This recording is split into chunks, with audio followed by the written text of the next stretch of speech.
তমুকের উপর আল্লাহর গজব, তমুকের উপর আল্লাহর গজব। আপনার কি একবারও মনে হয় এই যে বছরের পর বছর চলে যায়, ফজর নামাজ পড়তে পারেন না, আল্লাহর গজব আছে আপনার উপরে? গুনাহ থেকে বাঁচতে চান, গুনাহ ছাড়তে চান, কেন যেন ছাড়তে পারেন না, আল্লাহর গজব আছে আপনার উপরে।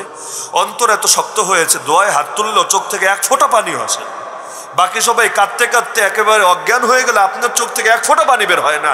একবার কি মনে হয় না আল্লাহর হয়তো রাগ আছে আপনার উপরে? গজব মানে কি? রাগ।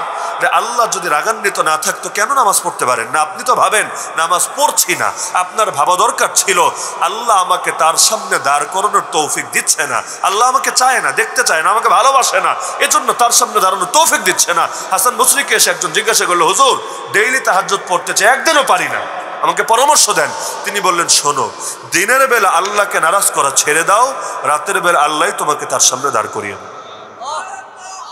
সুতরাং নিজেকে নিয়ে ফিকির করেন, সময় বড় কম প্রত্যেকের জীবনে। জানি না আজকে রাতই তো শেষ রাত কিনা, জানি না আর 2-4 দিন বাকি আছে কিনা, জানি না চূড়ান্ত এক ধাপ তওবা করতে পারবো কিনা। সুতরাং হায়াতে কয়দিন বাকি আছে যেহেতু জানি না, বহুদূরে গিয়ে গেছি, ভুল রোডে, জাহান্নামের ধারে কাছে, এখন ইউটার্ন করতে হবে, কাম ব্যাক করতে হবে, না হলে এই অবস্থায় মরলে পরিণতি যে কি